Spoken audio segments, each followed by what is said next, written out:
Welcome to the Branding Room Only podcast, where we share career stories, strategies, and lessons learned on how industry leaders and influencers have built their personal brands. Now, let's get started with the show. Hi, everyone. It's Paula Edgar, host of Branding Room Only. I am so excited because we're going to be talking today with Laurie Robinson Haden, who is the founder and CEO of Corporate Counsel Women of Color and the author of a new book called It's Time to Shine, a guide for professionals of color on how to advance their careers. And she's also an award-winning lawyer. She's also a co-founder of Parents Supporting Educational Excellence. She is all the things, and I'm happy to have her here with me today. Laurie, tell me, what are some of the ways that your personal brand has evolved or changed over the course of your career? Well, I've worn many hats, Mhm. and I think about, the brand of when I was just starting out as a young lawyer at age 25 and didn't know anything from anything, Mhm. to evolving into the lawyer that I was at CBS in-house, to the leader that I am running Corporate Counsel Women of Color, Mhm. to now the philanthropy that my husband and I are involved with here in Prince George's County with some of the private and public schools. So, my brand has evolved, and like I said, I like to look at leadership styles because you will use different leadership styles in different seasons. Mhm. So I have evolved from, I guess, my brand, going back to your question, the brand of inspiring people, Mhm. the brand of paying it forward, trying to figure out ways to help those that are behind me, the young generation, the people who've never thought about law and they need to see a lawyer other than Judge Judy on TV. Mhm. And I talk about this in the book too. I worked for Hillary Rodham Clinton Mhm. when she was the first lady, and she was just a great example of how you can brand and wear different hats. Mhm. She went from being a lawyer, being a first lady, Mhm. being a senator, and then running for president. Yep. So you have to be able to pivot Mhm. in different seasons, pivot in different assignments. Mhm. And when you're pivoting and taking on different assignments, your brand will adjust and change to what those seasons are. But I will go back to what I said in the prior segment with you. Mhm. Those brands have to include the consistency Mhm. of excellence and execution. Love it. I love that. Okay, so you wrote this book. Here we It's have time it. to We're shine. holding up here. It's time to shine. Why? Why'd you write it? Well, I've been working on this book for 3 years. And now my mom kept saying, "You better finish this book by the end of 2023. I want this book." So my mom basically was like, "You're going to finish this book, and it's coming out in 2023." Yes. But I wrote the book really to provide a guide Mhm. and a playbook, if you will, Mhm. to people who are professionals. It does say for professionals of color, but I Mhm. think it is definitely applicable to everyone. Mhm. I also think it's applicable to men as well. And I want to reach the younger generation. So I will be donating my book to historical Black colleges and universities because many of the students don't have money to buy a book. But Okay. this is a book that will help them through their career. And I Mm. focus on those important things: how to get a mentor, how to get a sponsor, have a mentor or a sponsor, Mhm. getting an executive coach. Mhm. Like I was talking to my husband about this the other day, and I said, you know what? If I had to do it all over again as a Mhm. young lawyer coming out, the first thing I would have done is Mhm. hired an executive coach. But I didn't know anything about an executive coach Mhm. or that concept of paying someone to help me. But I think that would have definitely helped me a lot in the process to achieve my results faster and to be more focused. With a mentor, it's a relationship Mhm. building. It takes time. With a sponsor, you really have to be attractive enough for a sponsor to pick you. You don't pick the Yeah. sponsor. Right. The sponsor picks you. But with the executive coach, Mhm. you pick them, you're paying them, so they pick Yeah, you. that's it. And it's none of this fluffy stuff. Right. It's let's get right to it. You have a problem. Let's fix it. This is how you fix it. Yep. This is how you do it. And I'm going to meet with you next week to hold you accountable to make sure you have met those goals. And it would have saved me a lot of time. So I the book gives nuggets of information. They're practical. You can achieve it. We have a workbook in there. Mhm. And it really just helps you to how do you set your clear goals? Mhm. How do you develop your personal brand? Mhm. Be it at home, in your community, at work, and how do you network and build long lasting relationships? That's what the book does. It tells you not only how I did it, but it gives you a roadmap on how you too can do it. I love that. I love the playbook analogy. I think that is absolutely right because there are, chapters and then there are actionable steps and reflection questions and fill in the blanks for each of these things. And what I'll say is, as someone who is an executive coach, but I also have an executive coach, it is powerful and transformative to have somebody who is consistently accountable. There are people who've been like, "Oh, well, you've got her husband, you got a lot of good friends." I'm like, "Yeah, but they are all invested. A coach is only invested in me and our and right." And I think that it is a strong place. On my website, I have a list of executive coaches of color, just open for anyone. It's under paulaedgar.com in the resources because people ask me all the time because I don't coach individuals anymore unless it's a part of a bigger engagement um, about coaching. And as we get into the end of the year and towards the beginning of the year, they'll ask more and Right. more.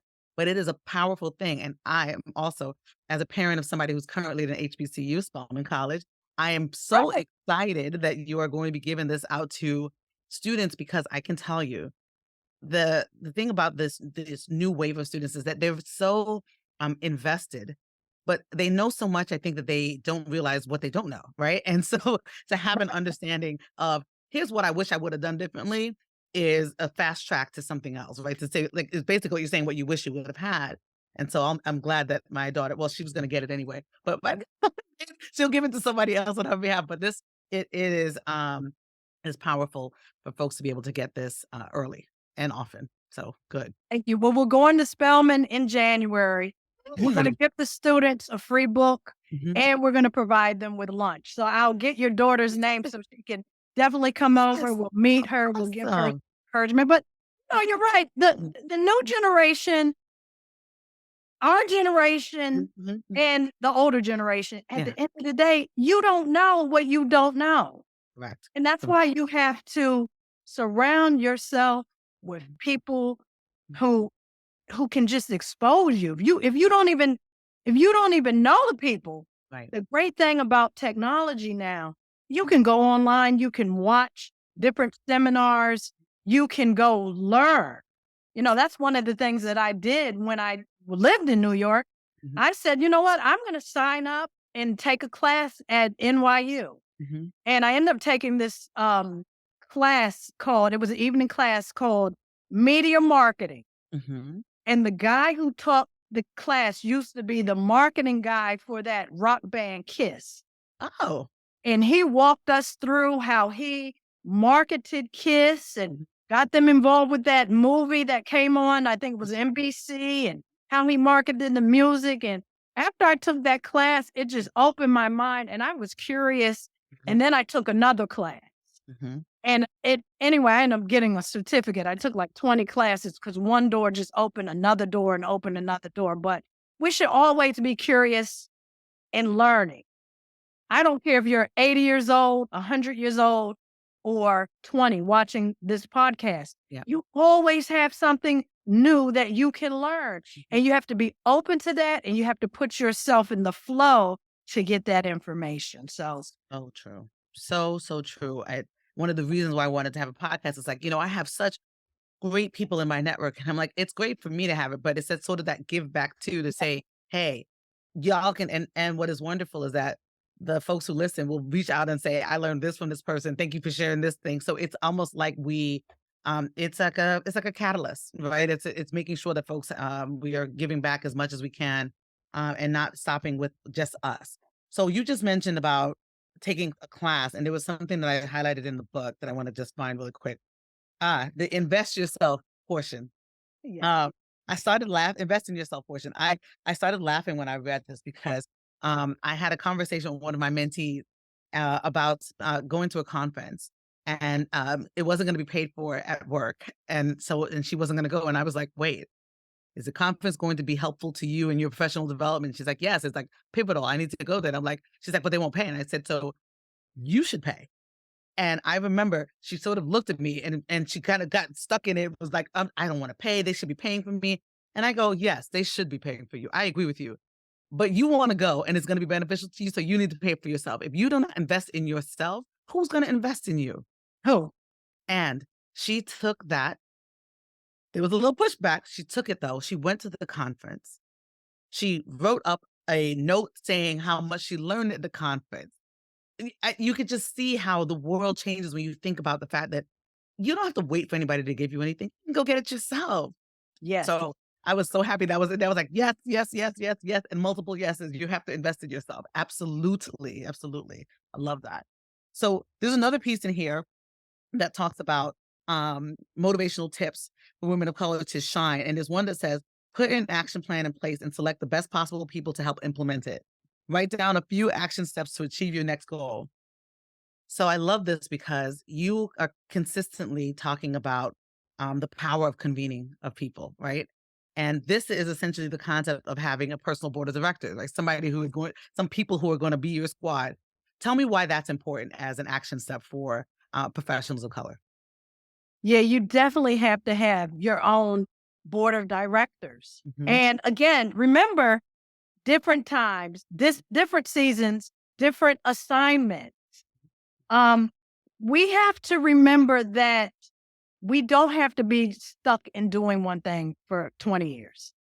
You know, I went to a seminar and the speaker, talked about, remember when you were in high school, there were assignments you had there. You might have been on the student government. Hmm. When you were in college, you had the same type of assignments. And it's the same way in life. Don't feel like you have to stay on that job for 90 years. Your assignment at that job may only be 2 to 3 years, and then it's time to pivot and it's time to move on. The same with your board of directors. Hmm. You need a board who can help you execute your vision, tell you where to go to do it, tell you how to do it, tell you if what you're doing makes sense. Hmm. And then as you are changing and moving through the seasons, you may have to retool your board of directors. Hmm. And you may need someone who, hey, you've always wanted to get into social media. You don't have a LinkedIn page. You don't know you know, what the latest trends are on TikTok. If you're on TikTok, but you know what? Maybe somebody in your board might need to be someone who works at Meta. Hmm. If you met them at the conference, or someone who works at Amazon. So you're getting some type of perspective about technology. You need to refresh your board of directors. You need to have a board of directors. Start with 3 people, but it's 3 people, trusted advisors. Now, if they're down and out trying to make it like you, I don't know if that's the person you need on your board. You need somebody who has a demonstrated track record of success. That's the person you want to help you. Like we laughed when we were single. Single women can't help single women get married, right? You can have some single women on the board, but you also need some married friends on the board who can tell you what to expect and what to do when you transition into that season. Yeah. And it's the same way with your board. Mhm, mhm. I love that.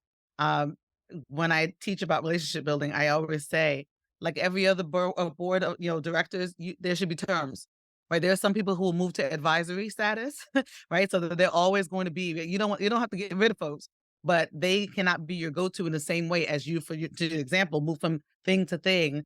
You want to look at who is supporting you, how they can support, and that means transitioning some folks off.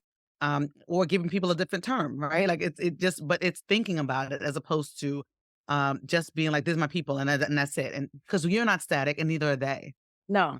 So, And if you are static, mhm, they're static, mhm.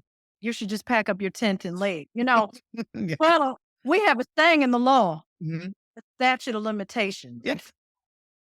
Mhm.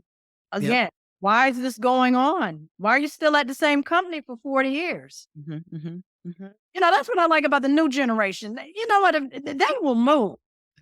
They move 2, Mhm, 3 years. I think moving around in mhm. jobs, Yep. I think that only helps your salary Mhm, mhm. because you're not stuck in this 2% merit increase Yes. every year. Yeah. You may have to leave that company, get the skills you need, and then come back. Mhm, I'm sure you're coaching on that too, but no, mhm. I always, when we started CCWC and there were like 10 people, sometimes I have people, oh, I missed the day when CCWC was only 30 people. Oh, it's so big. I wish we could go back to, and I don't want to go back to the day when CCWC, it was 30 people. If you're growing, you're dying. And when I worked at Mhm, CBS with those executives, mhm. they had a growth mindset. Yeah. If the number for this year wasn't higher than last year, it was all about growth for them. Yep. Even when I talked to my Mhm, boss then, Lou Brisman, he mhm, always wanted to know, what were your numbers last year at the conference? mhm. What are your numbers this year? He wanted to see growth. Yes. So we have to also have growth mindset as a part of our brand. Mhm. We I f should always be growing and always evolving. Mhm. And I I f hope I answered your question. Oh, I you at all. 100% did. No, and I'm glad you did because so my business tagline is "Engage Your Hustle." And Yeah. I think of it not in like, grind yourself until you can't move anymore. It's more about being strategic and thinking about what always is the next thing. The Wait, next. how do you engage the next thing? And sometimes engage your hustle is taking a nap so that you can refresh and then jump back in. Yes. But it's not thinking I'm gonna stay here. Every year I do a goal setting session for free for anybody who wants to take it. Anybody. So last year we had 500 people on this, and it's a webinar. It's just me talking here and walking people through a goal setting exercise. And what is powerful is like just thinking if I set my intention, what might the world bring, right? What might happen? And we choose the word of the year, et cetera, to just give us a focus, something to work towards. And there's been some power. And there's a lot of CWCers who are on it. People, babies have been born, relationships, jobs, people have quit, people have divorced. Like there's just a power in saying, I'm gonna do this because it's important. I want to Right. think about it and not just let it happen. And so I'm glad you're talking about strategy in here and utilizing your people to get you to that strategy and have a good sounding board. That is important. So give me maybe two or three other things that resonate for you in terms of what you wanted to relate to folks from the book. Yeah. Well, I definitely want to relate to people that, you know, also, there are great things that have happened for me in my career. There are also great things that didn't happen for me in the career. I didn't get the promotion. I didn't get the pay raise. Mhm. I didn't get that job I applied for. Whatever it may be, there was a loss. Yep. And like I said, even if you're in the winter season, what I wanted to convey is just what it says. No matter what, Mhm. you're going to shine. Mhm. You are resilient. You will persevere. And even if you're knocked down, guess what? You're resilient. You're going to get back up. You're going to rise Mhm. and you're going to step forth. And, I'm hoping that this book will inspire people to not only know, here are the tools to get to where you need to go, be it in your career, Mhm. in trying to achieve work life balance, Mhm. in trying to manage all of these pieces all at once. I like what you said. Mhm. Sometimes you do need to take a break. Mhm. And that may be, hey, I'm unplugging. We had Tina Knowles Yes. at the conference, and one of the questions we asked, you know, how do you power up? You're going to Beyonce's concerts, Mhm. you're dealing with everything in your world. How do you power up? And she said, look, some days I have to turn the phone off and I let everyone know, don't call because I will not be answering. I'm taking a day for me. I'm not, unless it's emergency, do not call me. And you have to do that, especially as women of color. Yep. I think we have been told Mhm. you have to work 20 times harder. You have to be 30 times as, you can't take a break. If you take a break, they're going to replace you. No, you can't take a vacation. You're just, I mean, anyway, it just results in our just working and working and working ourselves to the bone. Yep. We have to take care of ourselves. Mhm. Mhm. We have to make sure that we're getting our annual exam. Yes. And I remember when I was in the corporate world, it was time for my mammogram Mhm. and I wouldn't go. I had the best health care, but I wouldn't go because I was afraid. Well, what if they find something? I don't have time to deal with this, so I just won't go. Mm. So I finally did go. Mhm. Mhm. I started getting my mammograms Mhm. 3 years ago, Mhm. Good. and it wasn't as bad as I thought. But Mhm. I mean, we're just working, working, working. We're not taking care of ourselves. We have the Yeah. best health care. So I talk about that too. Yeah. Because Yeah. you could achieve all these things, but if you're not taking care of your blood pressure, Mhm. if you got diabetes, if you gotta have a glass of wine to get up. You Mhm. have to have a glass of wine to go to bed. Like, Mhm. this is a problem. We've got to address our health. Yes. Then we can be the best that we can be. It is powerful, and I love that you always have now a health component as a part of CCWC, because for those folks who are in a fair state or in a too busy state or whatever the thing is that is preventing them from doing that, it is a reminder to say that this is important, so much so that we are incorporating it into this conference, Yes. and that folks are paying attention to it.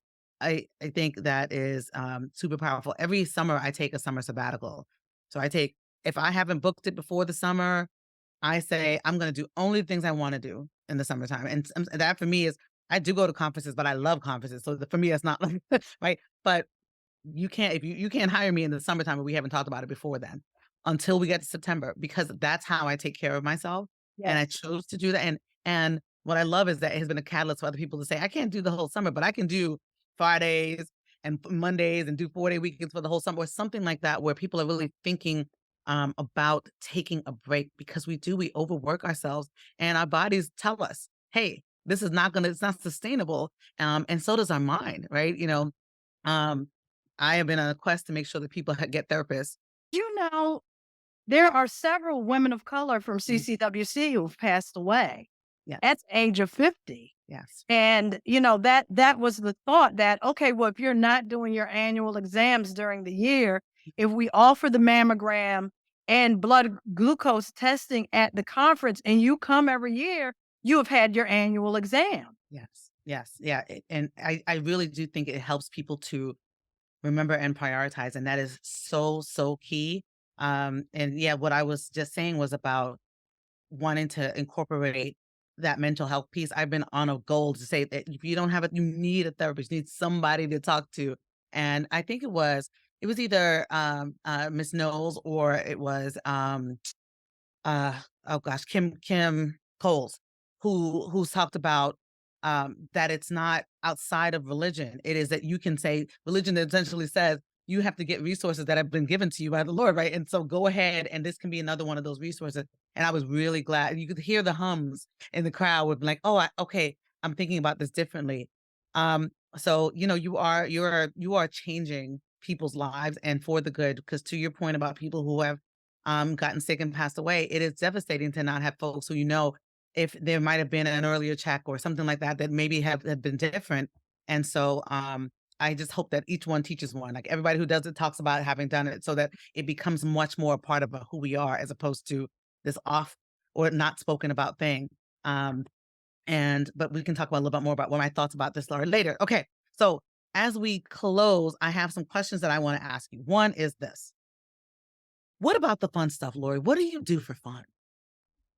Yeah, I'm like you. I need to incorporate this. What do you say? This whole summer. Is that Summer sabbatical. June to August? July to September. I That's would what I need to try that. Yeah, I'm going to start doing these Mhm, sabbaticals. mhm, But no, what some of the things I like to do, I love to go to Florida. mhm, I mhm, love to go swimming. Mhm. I love spending time with my husband and my son. I love going to the movies. Yeah. I love listening to music. Mhm. But I would say, traveling, I'm not a big fan of traveling right now because of everything that's going on with the airlines. Yes. But, I do appreciate being able to go to an Airbnb, spreading out. My Mhm. son, he can run around and stomp and scream. He can't do that at a hotel.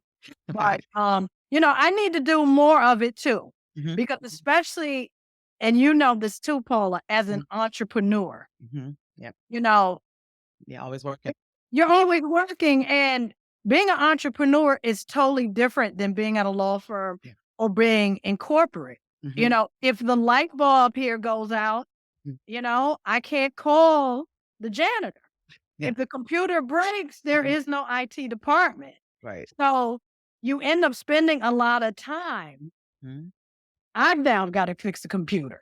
Right. I now have to go get the light bulb. I have to go. So there's more work as an entrepreneur that you do that you don't have to take on Mhm. in corporate. And as an entrepreneur, you have to make sure you're taking that time as well. Because I think being an entrepreneur, there's double the load Yep. because you're Agreed. working 24 hours a day, where in corporate, Yep. you're working 7 to 7. Yeah. Yes. No, yeah, I have to consciously say, "Okay, walk away from the computer. Okay, put your phone down," because all of my gadgets are not just fun gadgets, they are gadgets that also are what I work on, so I oftentimes will pivot from work to fun things, and I wanna just say, "Now I'm stopping work," right? And to have that sort of boundary. But it is hard, but it also is I can also say, "Today I'm not gonna work." Right? Right, so there's also a power in entrepreneurship where I can be like, "Hey, I'm gonna take a nap," and actually go and do so, which I actually love doing. Okay. So there's 2 parts of my, podcast that I have everybody answer, which is one is stand by your brand. So it's essentially what is an authentic aspect of your personal brand that you will never compromise on? Great question. Mhm. Because I think that we live in a society where people always want you to compromise, Mhm. want you to do what they want Mhm. you to do. And I just think, like, if I just think about, for example, the core value that I have. Yeah. Okay, I'm not perfect. I'm a sinner. I do sin. Mhm. But I try to stay true to my word. Mhm. If I tell you I'm going to, and that's as a brand, do you Yeah. stay with your commitment? Yeah. Do you say that, hey, I'm going to meet you at 1 o'clock? You're going to be there at 1 o'clock. Mhm. We're going to meet every week. We're going to meet every week. Yeah. But I try to the extent, if I say I'm going to do something, I try to stay true to that and I try to deliver on that. Mhm. When I think about the brand of CCWC and the organization's mission, Yep. 20 years, I like to say, everybody who's in the diversity space, they're not about diversity. Mm. They It's are about using diversity to advance themselves and their careers. Mhm. But when you really dig deep and you ask them, okay, now what are you doing with diversity? Mhm. Who are you helping? Who are you giving interns to? Mhm. Are you giving work to diverse outside counsel? Mhm. Many of them would say no. So you're using diversity as a vehicle to advance yourself, but you're really not about diversity. So even with CCWC, there are people who come in with their own agenda. Yep. And, if we're focusing on making mac and cheese, they want to try to turn us into making chicken noodle soup. And that's not our mission. Our mission is macaroni and cheese. Mhm. That's but you got to focus and you have to know who you are. You got to know what your mission is, and you can't be so easily swayed. Yeah. Yes. And that is our society. Our society will easily sway you Mhm. to move to the left or the right. You have to stay right in the middle. You have to be willing to say the important word, no. Yes. Yes. My favorite form of no is that doesn't serve me at this time.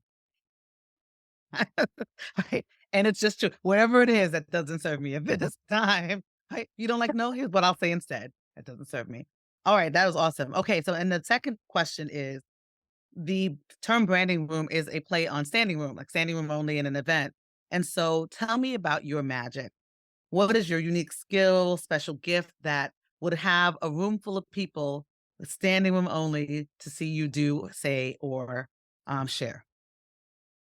Well, I gave you some in the earlier segment, but Mhm, I would really say like my magic, my mhm, superpower, it's execution. mhm, And, even today I have like 20 things I have to do. mhm, And I said to myself, okay, you have to execute. It's all about execution, execution, execution. mhm, And that is one of the things that I have the ability to do. I have the ability to execute. And I never planned to do CCWC. mhm, I never went to law school to do CCWC, never thought about an organization. If you told me in law school you're going to be running a global nonprofit, I would not believe it because I didn't go to school for that. mhm, But by embracing an opportunity that presented itself to me, mhm. it helped me to build different skill sets and it helped me to leverage and parlay. So Yes. right now, if you were to ask me something, Mhm, um, on chocolate, mhm, because I have built the skill set of an organization, I know how to problem solve. I know how to make decisions. I know how to work IT.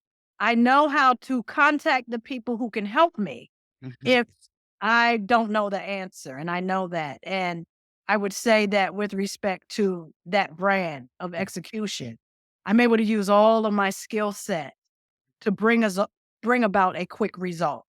I love that. I love that. And I think that is a key leadership quality. And you're right, that execution piece, because when we watch you at the conference, it's almost like you have a bubble over your head and there's like all these wheels turning. I'm like, what's next? What just happened? What do I need to do? How do I need to pivot this? What's going on? What's the timing? And I love that because I think that we have that in common where I'm like, I want to know what's next, how's it gonna happen, who's gonna do it, what do I need, and how do I need to outsource this so I don't have to do it all? So And at the conference, there are all types of things going wrong behind the scenes, all types of curveballs happening that Mhm, people mhm, don't know. So, like, we're usually dealing with like 3 or 4 mhm. emergencies that are Yeah, happening yeah. while we're trying to keep the conference on track. So you're right, there's a bubble going on, and I'm like, we're behind. And I laugh because my mom likes to send me messages during the conference. I'm like, don't send me these messages, but she's like, you guys are running 15 minutes behind. You gotta catch back up. I'm like, don't send me these notes. Mom's a gonna mom no matter Oh, what, right? it's right. Well, Lori, this has been a fantastic conversations, because we're definitely splitting this in two. And I want to thank you for joining me on the show today. Tell me, where do you want people to come and find out more about you and to find out about the book and about CCWC? Where should they go and find you? Yes, you can find out about me in the book. I have a new website, laurierobinsonhaden.com. And you can learn about Corporate Counsel Women of Color. Hopefully, you've booked your trip to Las Vegas for next year as we celebrate 20 years. You hear that? Mhm, 20 years of doing. And I think I've done this 20 years every single day, mhm, except when I took 2 days off to give birth to my son. I'm just glad, like 20 years, I'm glad I started on this young. I'm glad I'm still young and full of vigor. But you can learn more about Corporate Counsel Women of Color. Go on our website, ccwomenofcolor.org. Fantastic. And all of those will be on the show notes as well. Lori, congratulations on 20 years and wishing you so many, many, many more of bringing magic to all the people who need it and catalyzing change. And everybody, if you haven't gotten the book yet, go out and get it. Give it to your mentees, give it to your coworkers, give it to somebody on the street who just needs it, because there's not a lot of books that are just like information. This is information and it's action. And so take that and help somebody else.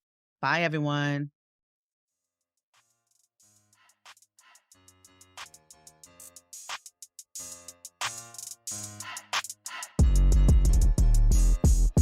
Thanks for listening to the Branding Room Only podcast. We'll see you again next time, and be sure to hit subscribe to get future episodes.